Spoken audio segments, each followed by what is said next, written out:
Okay, so the next image analysis section or area I'm going to make a little video for is the lateral elbow. Arguably it's one of the hardest for students to comprehend just because there's a lot of things that can go wrong. But really it's not so bad once you get a couple of key factors down. So the first thing that I want to make really clear is what you should do is drill your thinking on distal and proximal and the parts of your arm. So distal forearm, proximal forearm, distal humerus, proximal humerus, and keep running through that and do it as fast as you can and get your arm at 90 in practice. If I'm in this position, what am I in? My distal forearm's elevated in relationship to my elbow. My hand's in this position, what's going on? My proximal humerus is elevated in relationship to my elbow. My proximal humerus is depressed in relationship to my elbow. My distal forearm is depressed in relationship to my elbow. Keep drilling yourself with that. The more you can comprehend that, the better off you're going to be when you're evaluating your images. Okay?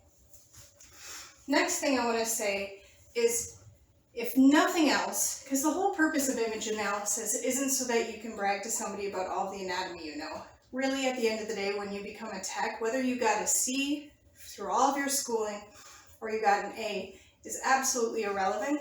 What is relevant is, can you do the job and can you do it well, right? So image analysis, it's a huge portion of the job.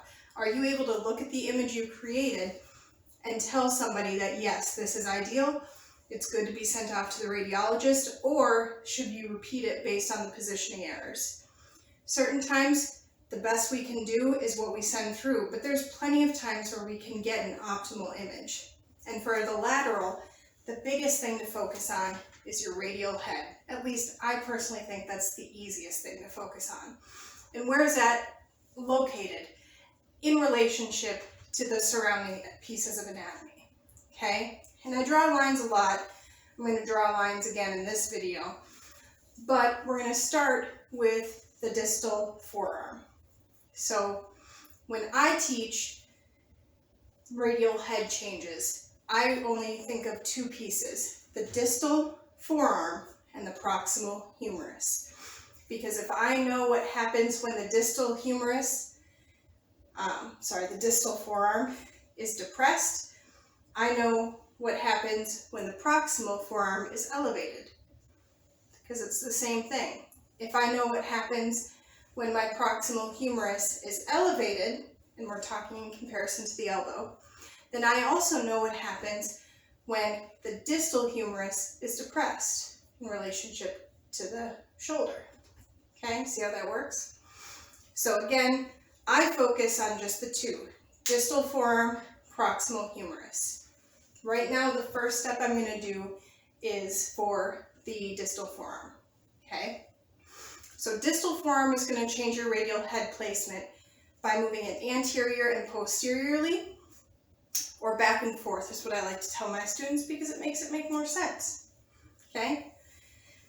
When you're practicing this, not only should you practice your landmarks and saying them appropriately, because you heard me just a second ago, I got tongue-tied, but also envision that the entire time you're practicing, you're trying to balance a marble or a ball on your elbow, okay? Whatever way your arm moves is going to be the way that that marble rolls in relationship to the body. And that marble is going to move the same way the radial head does, okay? So distal forearm, starting there. Again, it's going to move anterior and posteriorly from where it should live. So starting ideal, I have, this is the humerus, I suppose I could label this. We have the humerus, we have the ulna, and then the red is the radius, okay? So the first thing I'm going to do is I'm going to take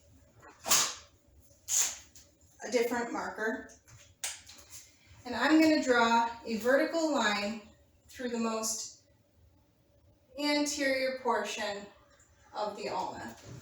Because again, the radius is the part that we're going to seek out for movement, okay? So notice in this image, my radius and ulna are on the same plane. Head of the radius meets with the ulna. Okay? So distal form changes. We're going to, let's say first that the distal form is, we'll say, depressed. So what will that look like? Again, I want to have my arm at 90, and I'm going to depress my distal form in relationship to my elbow. So if I had a marble on my elbow right now, and I depressed my distal forearm, a marble is going to roll down towards the fingertips. Okay? So that would mean in this image, if I had taken an image with the patient in that position, distal forearm depressed, my radius would maybe look something like this. Okay? So, again, I'm drawing a vertical line through the most anterior portion of my ulna. My radius is situated down towards the fingertips. So that is my distal forearm depressed. Okay? If I did the same question, but said the distal forearm was elevated, and I will draw my humeral epicondyles, my ulna, and I'll draw a radius in a second here. Same thing, I'm just brainstorming right now. Have my arm at 90, I elevate my distal forearm. If I had a marble resting on my elbow and I elevated my distal forearm, the marble is going to roll back off the back portion of my humerus. So in this scenario, your image pops up and it looks like this. So again, I'm drawing a vertical line, and now my radius is back onto the humerus in relationship to that ulna. And again, which way would my marble roll? How would my hand have to be positioned? My distal forearm would have to be elevated. Okay? So that's your distal forearm and its movement as far as the radius goes. Okay? So now we have that other piece. I'm going to just draw out humeral epicondyles again, drawing my ulna out again. You guys getting my sweet art skills for the day. Pull around. Okay, so now in this scenario, I'm going to go back to my ideal for a minute. And in this positioning error setup, with my proximal humerus either depressed or elevated, again, my radius is going to move the same way a marble would roll. So if I had my my proximal humerus depressed, in this position, a marble would roll towards my body or towards my patient's body. If my proximal humerus was elevated, my marble is going to roll away from my body. So it's going to move towards or away from the patient, so proximal or distal. So I'm going to take a marker this time and I'm going to draw a horizontal line across the top of the humeral epicondyles and across the top of the ulna. And that's where I'm going to evaluate my radial head positioning. I should, like in this ideal image, my radial head should be touching that line as well. So my humeral epicondyles, top of the ulna, top of the radial head, all aligned together. Now let's do an example of the proximal humerus elevated, because I feel like this one's a little bit more common. because the proximal humerus being elevated just means that they weren't able to get that humerus on the same plane as the elbow. So if someone's just sitting naturally like this, my proximal humerus is elevated in relationship to my elbow. But what way would the marble roll? Again, you can look at your own elbow. Imagine a ball or a marble on that elbow. If I drop my elbow down so that my proximal humerus is elevated, my marble is going to roll off down away from my body. So in this position, my radial head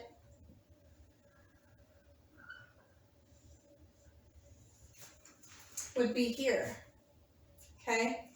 Because again, in this position, I'm drawing a horizontal line across the top of the epicondyles and the ulna, and my radial head's below that level. That's the way the marble would roll, so my proximal humerus is elevated. I could double check my work to make sure that there was no distal forearm problems by making my vertical line, and my radial head touches that line. So I know this isn't a distal forearm problem, this is a proximal humerus problem. Okay? So now, what would that look like if it was going the other way? So if the proximal humerus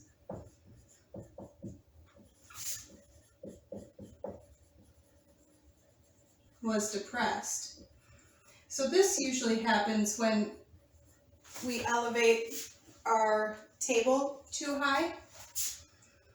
It's decently common with kids. But again, humeral epicondyles, drawing my ulna. And now again, arms at 90. Proximal humerus needs to be depressed, which means my elbow is going to be higher. If I had a marble resting on my elbow, it'd be rolling towards my body. So in that scenario, my radius, radial head, would be like here, okay? And I could draw my horizontal line that goes through the top of the humeral epicondyles and the ulna. See that my radius extends past that line, and that's what tells me the proximal humerus was depressed. Okay? So let's just do, I'm going to draw some random pictures and we'll figure out from the images what we would say is happening. And this is something that you guys can even do on Google. I tell my students a lot. There's a lot of bad lateral elbow images on the internet. Pull up paint, pull up some images, paste the image into your paint, and draw these lines. And you'll be able to evaluate what error is happening. Okay? So I'll just draw two images quick. We'll do humeral epicondyle, ulna. Remember, I want to keep these on the same plane because that's not the moving bit. The moving bit is the radius. And we'll go humeral epicondyle. Ooh, that's a bad one. That looks like a bad sock, huh? Humeral epicondyle, ulna.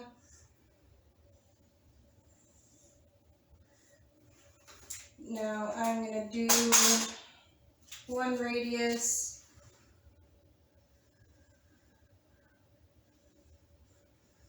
here, and I'm going to do one radius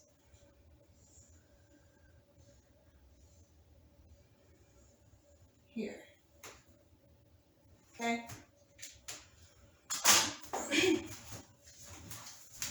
So those are my imaginary drawings. This person has some wonky elbow action going on, but I never claimed to be an artist. I'm an X-ray teacher. So I'm going to draw my lines. That's how I'm going to start. I'll draw lines for both. So I'm going to do my horizontal line that I can't draw either across the top of the humeral epicondyles and the top of the ulna. Okay, on both my images. And then I'm going to do my vertical line with the frontmost portion of my ulna. And I'm going to take one image at a time and decide what I think is happening. Okay? So we're going to focus on this first one, this top one right here. Okay? So I'll just draw a line separating the two so we don't think about this bottom one first. Lots of lines. Chaos, huh? So first thing that we want to think about is our horizontal line means what? Our vertical line means what? Blue line, our horizontal line, that's going to indicate to us any superior or inferior movement. And again, that happens based on humeral changes. Because again, that's either going to move towards my patient's body or away from my patient's body. Second piece is our vertical line in green. That's going to make the radius move side to side or anteriorly and posteriorly. Okay? In this image, we have the radial head situated closer to the humerus and below the ulna. So let's do step 1, which we'll do for the humerus. Maybe I'll do that in the, well, I want to make sure you guys can see it. So step 1, we'll say humerus, just so we remember what we're working on. Here's our horizontal line. Our radial head is below that line. Again, we know it's a humeral problem. We want our radius, or our marble when we're practicing, to move away from us. So I put my arm at 90, and I want to make the radial head travel away from my body. So to do that, do I elevate the proximal humerus in relationship to the elbow? Or do I depress my humerus in relationship to the elbow? Which way would a marble roll? If I was situated like this, a marble is going to roll at me. That's not correct. We have the radial head situated below. So that means my radial head must be away due to my proximal humerus being elevated in relationship to the elbow. So I'm going to write humerus elevated at proximal end. Okay? And then 2. Now focusing on my green line, the vertical line. Is it towards the fingertips or back onto the humerus? We said it's back onto that humerus. And again, elevation and depression of the distal form. If I put a marble on my elbow, how do I make that marble roll back off the humeral end? Be by elevating my distal forearm. Because if I depress my distal forearm, that marble is going to roll down towards my fingertips. And again, we have the radial head back onto the humerus. So number 2, we're going to say distal forearm elevated. Okay? So now, just because of all the chaos on this board, I'm going to erase this.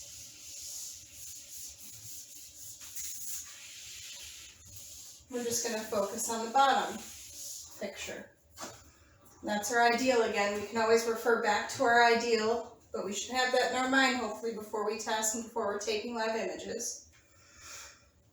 But we're looking at this image. We have the too small humerus, the excessively large ulna, and the wonky radius. Okay? Because I can't draw. In this image, we'll start by looking at the horizontal line. And again, that represents our humerus. So we only talk about the proximal humerus relationship, so I'm just going to get ahead of myself and write proximal humerus. And in this position, the top portion of the radial head is above my horizontal line. So I need to make this radial head move towards my patient's body. And again, if I'm in lateral position, I want that marble, imagining one on my elbow here, I want it to roll towards me.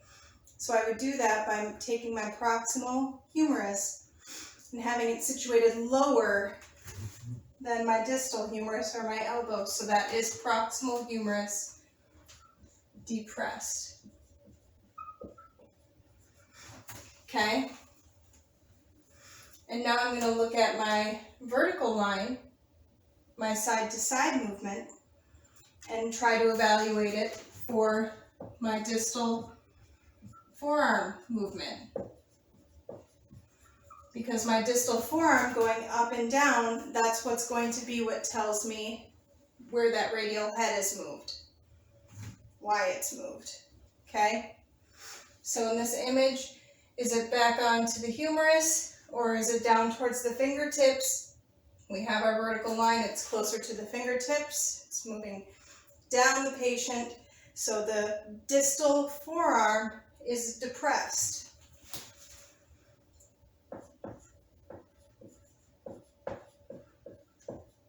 Okay, so if I looked at an image of an elbow and it appeared like that, obviously I wouldn't have these lines in here.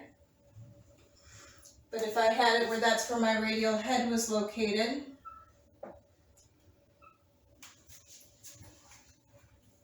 my patient would have had their proximal humerus and their distal forearm depressed, so they'd be kind of like this. Okay? And I always exaggerate it. It doesn't have to be that extreme, but I think it makes for easier understanding. Okay? So that's the whole movement of the radial head, distal forearm, proximal humerus, elevation, depression. It's kind of a lot, and it's a lot to practice, but the more you practice, the better you'll get. So I'm going to leave this video up so you guys can practice it. There's a few other things to evaluate for with the lateral elbow. I'll probably eventually make a little video on those things as well, but that's all I have time for tonight. So